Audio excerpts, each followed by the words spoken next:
क्या आपने कभी सोचा है कि एक स्त्री की शक्ति कितनी प्रचंड हो सकती है? इतनी प्रचंड कि वो तीनों लोकों के सबसे शक्तिशाली राक्षस को भी धूल चटा दे, जिसे देवता, मनुष्य और यहाँ तक कि त्रिदेव भी हरा नहीं सके। उसे एक देवी ने अपने त्रिशूल से मार गिराया।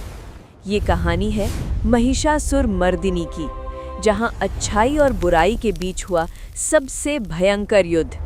आज हम जानेंगे कि आखिर क्यों देवी दुर्गा को ये भीषण युद्ध लड़ना पड़ा और कैसे उन्होंने पूरी सृष्टि को बचाया।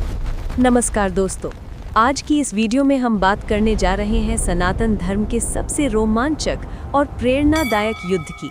जब भी हम नवरात्रि मनाते हैं या देवी दुर्गा की पूजा करते हैं तो एक नाम बार बार सुनने को मिलता है, महिषासुर मर्दिनी। लेकिन क्या आप जानते हैं इस नाम के पीछे की पूरी कहानी? ये सिर्फ एक नाम नहीं है दोस्तों, ये एक महागाथा है, एक ऐसे युद्ध की गाथा जिसने पूरी सृष्टि का भविष्य बदल दिया था। आयगिरी नंदिनी स्तोत्र, जिसे आदि शंकराचार्यों ने अपनी गहन तपस्या और भक्ति से रचा था, इसके हर शब्द में देवी दुर्गा की अपार शक्ति, ममता और क्रोध का अद्भुत संगम है। जब नवरात्रि के पावन दिनों में करोड़ों भक्त इस स्तोत्र का पाठ करते हैं तो ऐसा लगता है मानो वो दिव्य क्षण फिर से जीवंत हो उठा हो, जब देवी ने महिषासुर को अपने त्रिशूल से पराजित किया था। तो चलिए आज हम इस महाकथा की गहराई में उतरते हैं और समझते हैं कि क्यों ये युद्ध इतना महत्वपूर्ण था। महिषासुर की उत्पत्ति एक अनोखी और रहस्यमयी कहानी से जुड़ी है। महिषासुर नाम का अर्थ ही है भैंस जैसा राक्षस। लेकिन क्या आपने कभी सोचा कि एक भैंस कैसे इतना शक्तिशाली राक्षस बन सकता है? इसके पीछे एक गहरी कहानी छिपी है जो प्रेम, त्याग और श्राप से भरी हुई है। बहुत समय पहले की बात है, एक राजकुमारी थी जिसका नाम था श्यामला। वो अत्यंत सुंदर और गुणवान थी, लेकिन दुर्भाग्यवश एक श्राप के कारण उन्हें भैंस का रूप धारण करना पड़ा और वो एक जलाशय में अपना जीवन बिताने को विवश हो गई। ये श्राप उनके लिए एक भयंकर यातना था, लेकिन नियति को कुछ और ही मंजूर था। एक दिन रंभ नामक एक शक्तिशाली असुर उस जलाशय के पास से गुजर रहा था। जब उसकी नज़र श्यामला पर पड़ी तो उसके रूप को देखकर वो मोहित हो गया। हालांकि श्यामला श्रापित भैंस के रूप में थी, लेकिन रंभ ने उनमें कुछ ऐसा देखा जो उसे आकर्षित कर गया। रंभ ने उनसे प्रेम किया और उनसे विवाह कर लिया। ये प्रेम साधारण नहीं था, ये एक असुर का अटूट प्रेम था जो किसी भी रूप में अपनी प्रियतमा को स्वीकार कर सकता था। रंभ केवल एक साधारण असुर नहीं था, वो अत्यंत महत्वाकांक्षी और शक्तिशाली था। उसने अग्निदेव की कठोर तपस्या की थी, ऐसी तपस्या जो वर्षों तक चली थी। उसकी तपस्या से प्रसन्न होकर अग्निदेव ने उसे एक विशेष वरदान दिया, एक ऐसा पुत्र जो तीनों लोकों पर शासन करने की क्षमता रखेगा। ये वरदान रंभ के लिए एक महान उपलब्धि थी और वो अपने भविष्य के पुत्र के लिए बड़ी आशाएं रखता था। लेकिन जैसा कि अक्सर होता है, भाग्य के खेल कभी कभी बहुत क्रूर होते हैं। एक दिन एक ईर्ष्यालु भैंस, जो शायद श्यामला के पूर्व रूप या किसी अन्य कारण से रंभ से द्वेष रखता था, ने रंभ को एक भयंकर लड़ाई में चुनौती दी। ये लड़ाई इतनी घातक थी कि अंत में रंभ की मृत्यु हो गई। जब श्यामला को अपने प्रिय पति की मृत्यु का समाचार मिला तो उनका दिल टूट गया। उनके लिए ये असहनीय था। रंभ ही वो एकमात्र व्यक्ति था जिसने उन्हें उनके श्रापित रूप में भी प्रेम और सम्मान दिया था। इस गहरे दुख और अपने पति के प्रति अपने प्रेम और निष्ठा को दर्शाने के लिए श्यामला ने एक कठिन निर्णय लिया। उन्होंने रंभ की चिता में आत्मदाह करने का संकल्प लिया। ये प्रथा, जो उस समय में पत्नियों की सर्वोच्च भक्ति और त्याग का प्रतीक मानी जाती थी। जब श्यामला ने अपने प्राण त्यागे तो उनके और रंभ के प्रेम, त्याग और बलिदान की राख से कुछ अद्भुत हुआ। उसी राख से एक बच्चे का जन्म हुआ। लेकिन ये कोई साधारण बच्चा नहीं था। ये बच्चा आधा मानव और आधा भैंस था, महिषासुर। उसकी उत्पत्ति ही उसकी विशेषता को दर्शाती थी। उसमें अपनी माता श्यामला का भैंस रूप और अपने पिता रंभ की असुर शक्ति दोनों समाहित थीं। अग्निदेव का वरदान भी उसमें प्रवाहित हो रहा था। महिषासुर को जन्म से ही असाधारण शक्तियां प्राप्त थी। उसकी सबसे बड़ी शक्ति थी अपनी मर्जी से रूप बदलने की क्षमता। वो कभी मनुष्य बन सकता था, कभी भैंस, कभी सिंह तो कभी हाथी। उसका कोई एक निश्चित रूप नहीं था। उसका भैंस रूप केवल एक रूप नहीं था, बल्कि ये उसकी राक्षसी जड़ता, अज्ञान और हठ धर्मिता का प्रतीक था। वो जन्म से ही असुर शक्तियों और असीम बल से संपन्न था, और जैसे जैसे वो बड़ा होता गया उसकी शक्ति भी बढ़ती गई। देवताओं के लिए वो एक ऐसी चुनौती बनने वाला था जिसका सामना करना लगभग असंभव लग रहा था। समय बीतने के साथ महिषासुर ने अपनी ताकत और चतुराई से असुरों के बीच अपना स्थान बनाया और अंततः वो असुरों का राजा बन गया। लेकिन उसकी महत्वाकांक्षा बहुत बड़ी थी।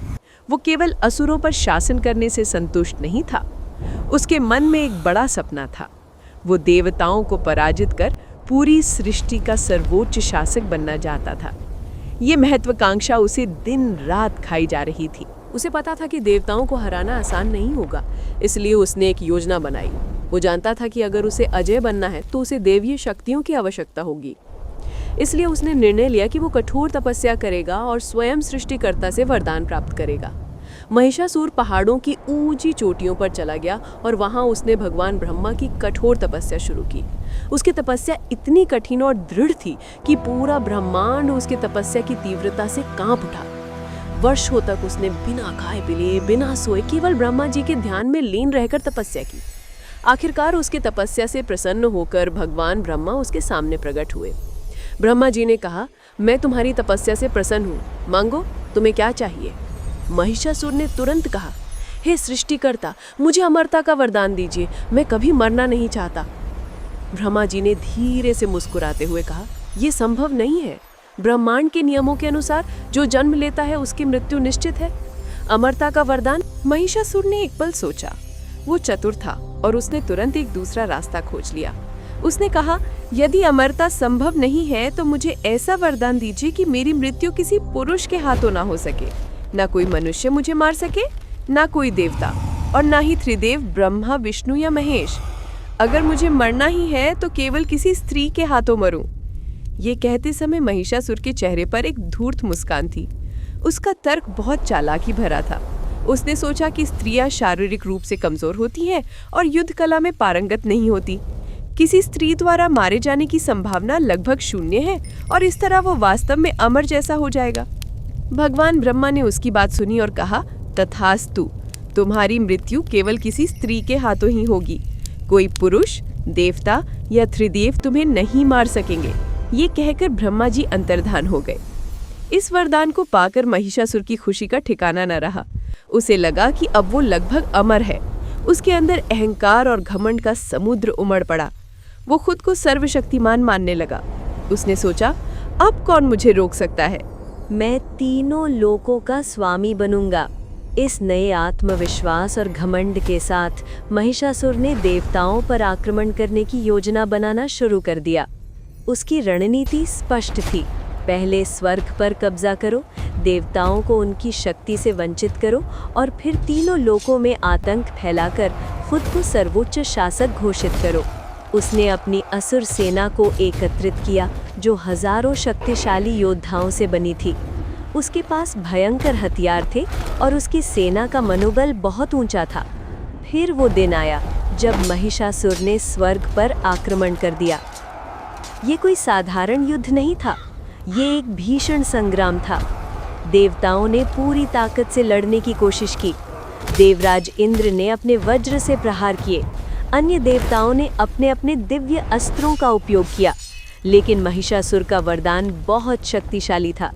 कोई भी पुरुष, चाहे वो कितना भी शक्तिशाली क्यों न हो, उसे हरा नहीं सकता था।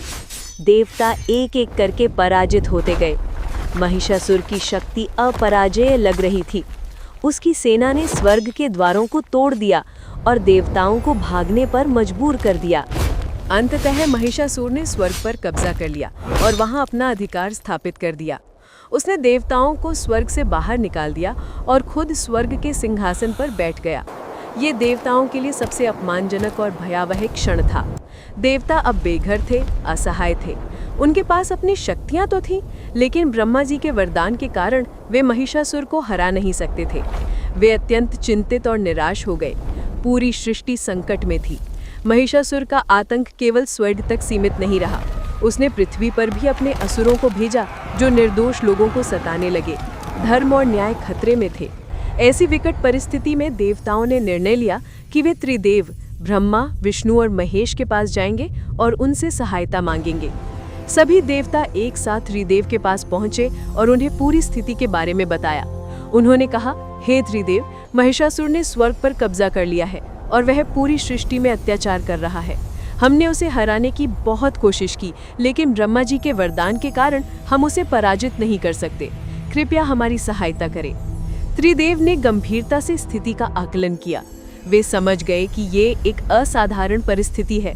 भगवान ब्रह्मा ने कहा, मैंने महिषासुर को वरदान दिया है कि कोई पुरुष उसे नहीं मार सकता। इसका अर्थ है कि हम तीनों भी उसे नहीं हरा सकते। भगवान विष्णु ने कहा, ये सत्य है, लेकिन हर समस्या का समाधान होता है। वरदान में एक संभावना छिपी है। महिषासुर केवल किसी स्त्री के हाथों मारा जा सकता है।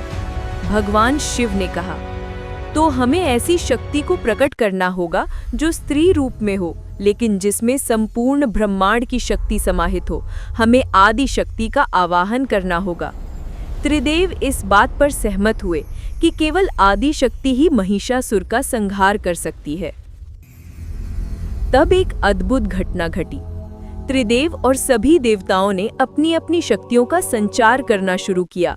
भगवान शिव के मस्तक से एक तेज निकला, भगवान विष्णु के हृदय से एक प्रकाश प्रकट हुआ और भगवान ब्रह्मा के हाथों से दिव्य ऊर्जा प्रवाहित हुई। सभी देवताओं ने अपनी अपनी शक्तियों को इस दिव्य ऊर्जा में समाहित कर लिया। ये सारा तेज एक जगह एकत्रित होकर एक विशाल प्रकाश पुंज बन गया। वो प्रकाश इतना तीव्र था कि पूरा ब्रह्मांड उससे जगमगा उठा।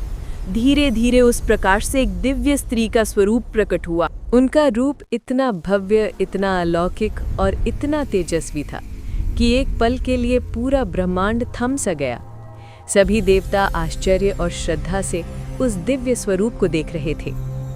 भगवान शिव के तेज से देवी का सुंदर मुख बना, जिसमें करुणा और क्रोध दोनों झलक रहे थे। भगवान विष्णु के तेज से उनकी 8 भुजाएं बनी, जो उनकी विभिन्न शक्तियों का प्रतीक थीं। अन्य देवताओं के तेज से उनका शक्तिशाली और दिव्य शरीर बना। देवी का रूप अत्यंत सुंदर था, लेकिन साथ ही भयंकर भी। उनकी आंखों में अपार शक्ति थी, उनके चेहरे पर दृढ़ संकल्प था और उनकी उपस्थिति मात्र से वातावरण में एक दिव्य ऊर्जा का संचार हो रहा था। ये देवी और कोई नहीं, स्वयं आदि शक्ति महामाया दुर्गा थी। देवी के प्रकट होने के बाद सभी देवताओं ने उन्हें अपने अपने सबसे शक्तिशाली दिव्य अस्त्र समर्पित किए। भगवान शिव ने अपना त्रिशूल दिया, जो तीनों गुणों सत्व, रजस और तमस का प्रतीक था। भगवान विष्णु ने अपना सुदर्शन चक्र दिया, जो धर्म की रक्षा का प्रतीक था। देवराज इंद्र ने अपना वज्र दिया, जो अजेय शक्ति का प्रतीक था। भगवान गणेश ने एक तेज धार वाली तलवार दी। वायुदेव ने धनुष और बाण दिए। ब्रह्मा जी ने पवित्र कमल दिया। वरुण देव ने शंख दिया। विश्वकर्मा जी ने एक तेज कुल्हाड़ी दी। इसके अलावा और भी कई देवताओं ने अपने अस्त्र और शस्त्र देवी को समर्पित किए। देवी दुर्गा इन सभी दिव्य अस्त्रों से सुसज्जित होकर महिषासुर के संहार के लिए पूरी तरह तैयार हो गईं।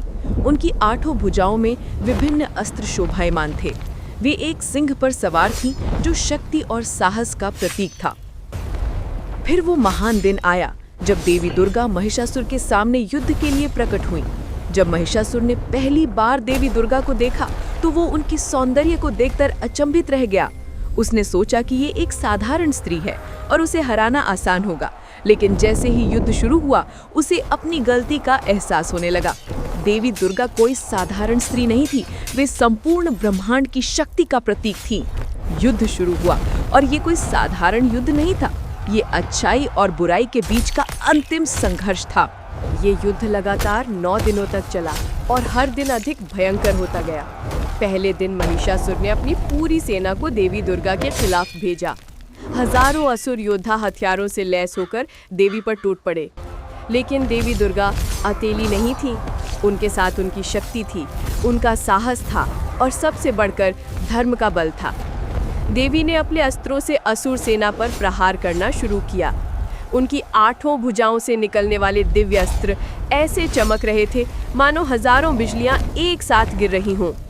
असुर योद्धा एक एक करके पराजित होते गए। देवी का त्रिशूल, सुदर्शन चक्र, वज्र सभी अस्त्र अपना काम कर रहे थे। युद्ध के मैदान में देवी का रूप इतना भव्य और शक्तिशाली था कि असुर सेना में भय फैलने लगा।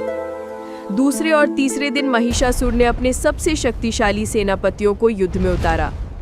ये सेनापति कोई साधारण योद्धा नहीं थे, बल्कि वे भी अत्यंत शक्तिशाली असुर थे जिन्होंने कई युद्ध जीते थे। लेकिन देवी दुर्गा के सामने उनकी एक न चली। देवी ने अपनी बुद्धिमत्ता, कौशल और अजेय शक्ति से हर सेनापति को पराजित किया।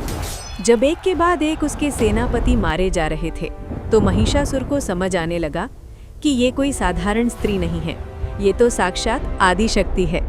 चौथे, 5वें और 6ठे दिन का युद्ध और भी भयंकर हो गया। महिषासुर ने अपनी शक्ति का पूरा प्रदर्शन करना शुरू कर दिया। उसने अपनी विशेष शक्ति का उपयोग किया, रूप बदलने की शक्ति। कभी वो विशाल भैंस का रूप धारण करता, जिसकी शक्ति अपार थी। कभी वो भयंकर सिंह बनता, जिसकी दहाड़ से पूरा युद्ध क्षेत्र कांप उठता। तो कभी वो विशाल हाथी बन जाता, जो अपनी सूंड से देवी पर वार करता। कभी वो मनुष्य रूप में तलवार लेकर युद्ध करता, तो कभी किसी अन्य जानवर का रूप धारण कर लेता। उसका उद्देश्य स्पष्ट था। वो देवी दुर्गा को भ्रमित करना चाहता था, उन्हें डराना चाहता था, उन्हें ये एहसास दिलाना चाहता था कि वो अजेय है। लेकिन देवी दुर्गा कोई साधारण योद्धा नहीं थी। वे सर्वज्ञ थी, सर्वशक्तिमान थी। महिषासुर जो भी रूप धारण करता, देवी उसकी हर चाल को पहले से समझ जाती। वे हर बार उसे परास्त करने के लिए तैयार रहती। जब महिषासुर भैंस बनता, तो देवी अपने त्रिशूल से उस पर प्रहार करती। जब वो सिंह बनता, तो देवी अपने सुदर्शन चक्र से उसे घायल करती। जब वो हाथी बनता, तो देवी अपने वज्र से उस पर वार करती। महिषासुर की हर चाल विफल हो रही थी। देवी का धैर्य, उनका कौशल और उनकी रणनीति बेजोड़ थी। 7वें और 8वें दिन युद्ध अपने चरम पर पहुंच गया। अब केवल महिषासुर ही बचा था। उसके सभी सेनापति मारे जा चुके थे। उसकी सेना का बड़ा हिस्सा नष्ट हो चुका था। लेकिन महिषासुर हार मानने को तैयार नहीं था। उसका अहंकार उसे ये स्वीकार नहीं करने दे रहा था कि एक स्त्री उसे हरा सकती है। वो और अधिक क्रूर और अधिक भयंकर हो गया। उसके हमले और तेज हो गए। उसकी शक्ति का प्रदर्शन और विनाशकारी हो गया। 9वें दिन युद्ध इतना भयंकर था कि पूरा आकाश धुएं और धूल से भर गया। पृथ्वी कांप रही थी। समुद्र में ऊंची लहरें उठ रही थी। हवाएं तेज गति से चल रही थी। ये लग रहा था मानो प्रकृति भी इस महायुद्ध का गवाह बन रही है। महिषासुर और देवी दुर्गा के बीच सीधी टक्कर हो रही थी। दोनों ओर से भयंकर प्रहार हो रहे थे। महिषासुर लगातार रूप बदल रहा था, अपनी सारी शक्तियों का उपयोग कर रहा था, लेकिन देवी दुर्गा अटल थीं। उनकी दृढ़ता, उनका संकल्प कमजोर नहीं पड़ रहा था। वे जानती थीं कि ये केवल उनका युद्ध नहीं है, ये धर्म और अधर्म के बीच का युद्ध है, अच्छाई और बुराई के बीच का अंतिम संघर्ष है। अगर वे हार गईं तो पूरी सृष्टि में अंधकार छा जाएगा, इसलिए हार का कोई विकल्प नहीं था।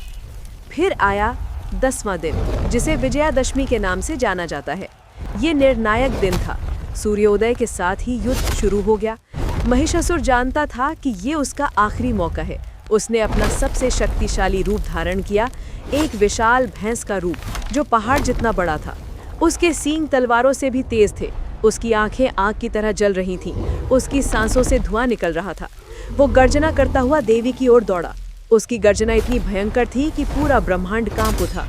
लेकिन देवी दुर्गा बिल्कुल शांत थी। उनके चेहरे पर एक दृढ़ संकल्प था। वे जानती थीं कि अब समय आ गया है इस बुराई का अंत करने का।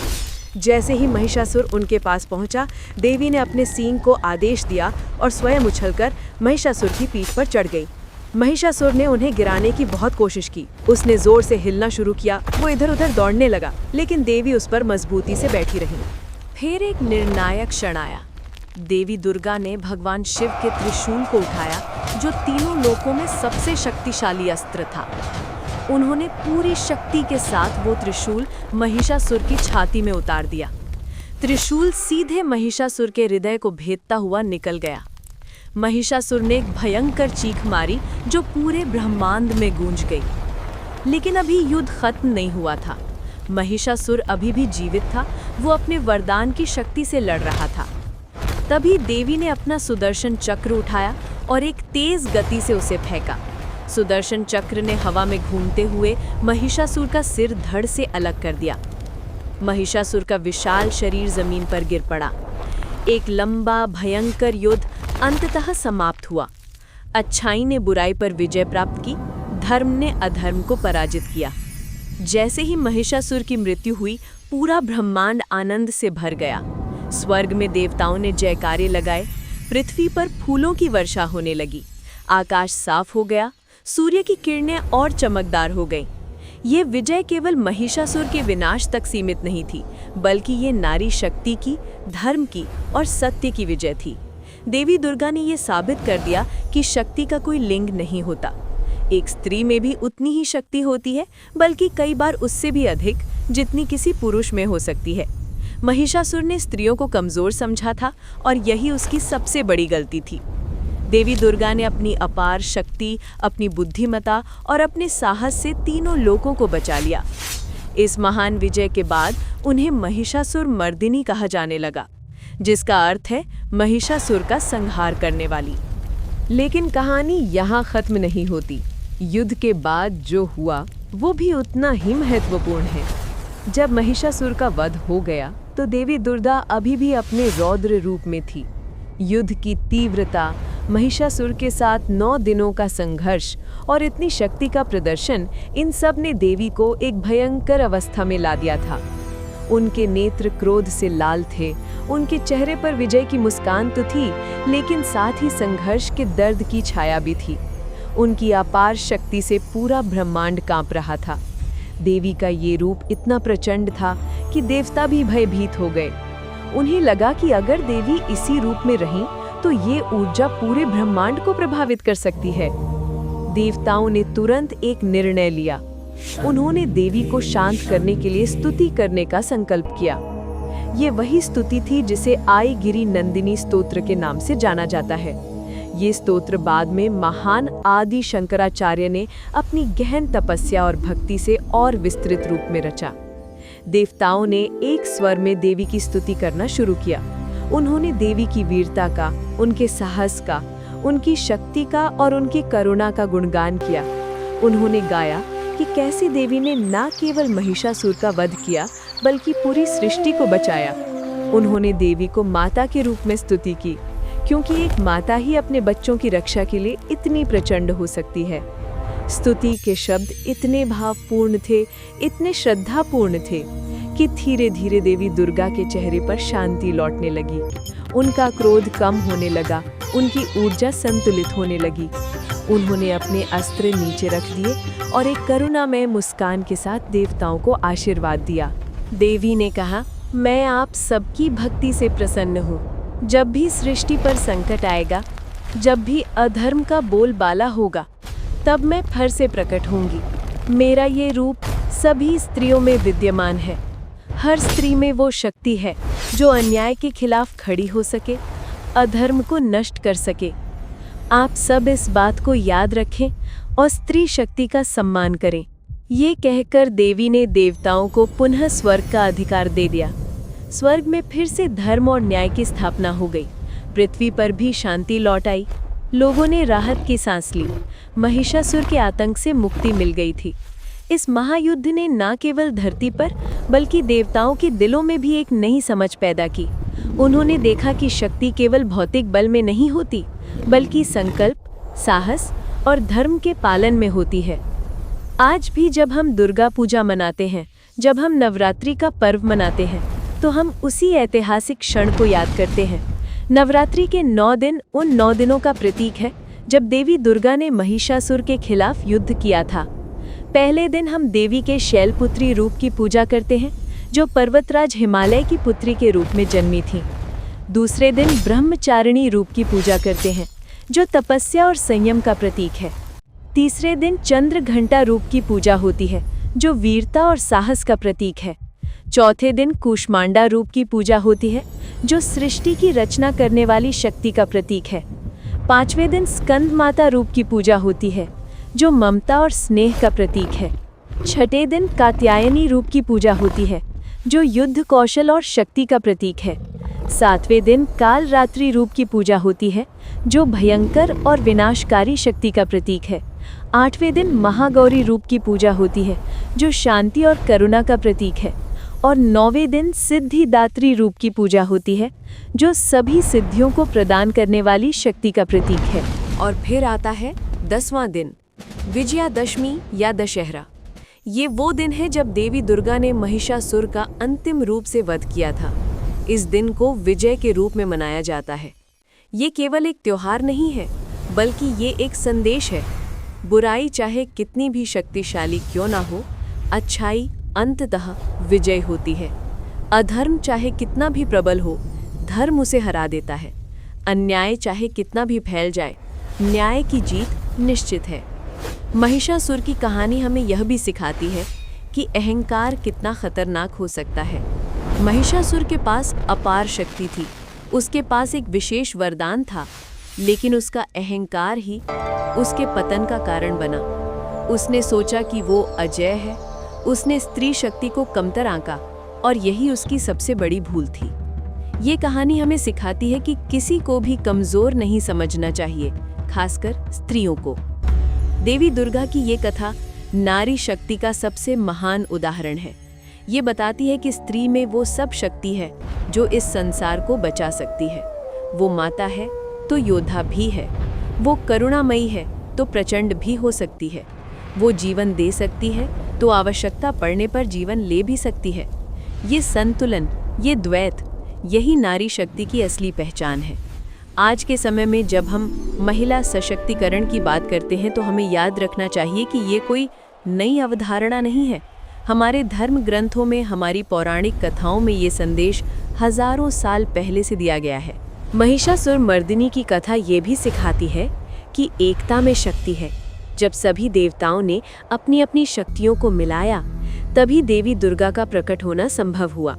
ये हमें बताता है कि जब हम सब मिलकर काम करते हैं तो असंभव भी संभव हो जाता है। अकेले शायद हम कमजोर हो, लेकिन साथ मिलकर हम अजेय हो सकते हैं। ये संदेश आज के समय में भी उतना ही प्रासंगिक है।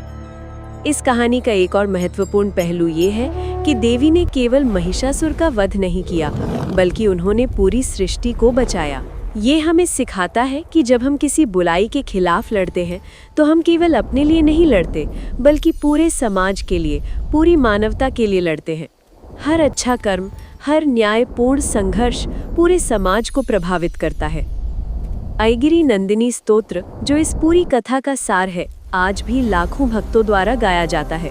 इसके शब्द इतने शक्तिशाली हैं कि इन्हें सुनते ही मन में एक नई ऊर्जा का संचार होता है। ये स्तोत्र देवी की विभिन्न शक्तियों का वर्णन करता है। वे जो महिषासुर का वध करने वाली है, वे जो त्रिभुवन में पूजित है, वे जो माता है और साथ ही महाकाली भी। ये स्तोत्र हमें याद दिलाता है कि देवी के कई रूप हैं।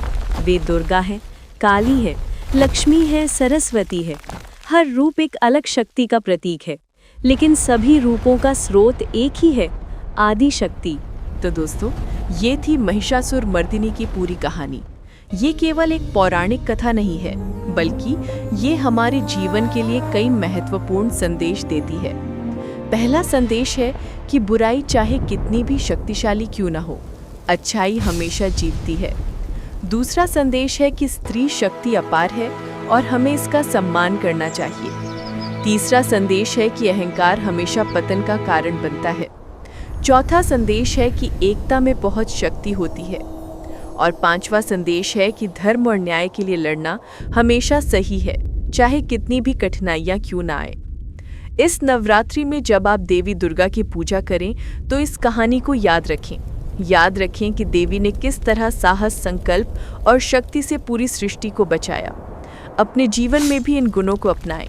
जब भी कोई कठिनाई आए तो देवी की तरह साहस दिखाएं। जब भी कोई अन्याय हो तो उसके खिलाफ आवाज उठाएं। और हमेशा याद रखें कि अच्छाई की जीत तय है, बस हमें धैर्य और दृढ़ता से काम लेना है। देवी दुर्गा के चरित्र में हमें एक और महत्वपूर्ण गुण देखने को मिलता है, संतुलन। वे एक और अत्यंत कोमल और करुणामयी माता है, लेकिन जब धर्म की रक्षा की बात आती है तो वे भयंकर रूप धारण कर लेती हैं। ये संतुलन बहुत ज़रूरी है। जीवन में हमें भी ये संतुलन बनाए रखना चाहिए। हमें प्रेम, करुणा और दया दिखानी चाहिए, लेकिन जब कोई हमारे मूल्यों पर, हमारे धर्म पर, हमारे अधिकारों पर आघात करे तो हमें मजबूती से उसका सामना करना चाहिए। ये कमजोरी नहीं बल्कि ताकत का प्रतीक है।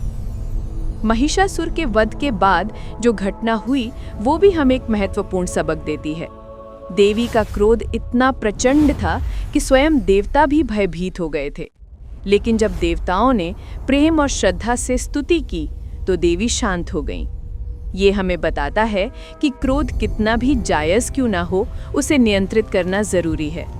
जब हम किसी बुराई के खिलाफ लड़ते हैं तो हमें सावधान रहना चाहिए कि हम खुद बुराई का हिस्सा न बन जाए। न्याय के लिए लड़ना ज़रूरी है, लेकिन बदले की भावना से खुद को नष्ट करना उचित नहीं। देवी ने भी युद्ध के बाद शांति का मार्ग चुना और यही सच्ची विजय थी। इस कथा का एक और पहलू जो अक्सर नजरअंदाज कर दिया जाता है वो है त्रिदेव की विनम्रता। जब वे महिषासुर को हरा नहीं सके तो उन्होंने अपनी असमर्थता स्वीकार की और आदि शक्ति का आवाहन किया। ये हमें सिखाता है कि कभी-कभी मदद मांगना कमजोरी नहीं बल्कि समझदारी है।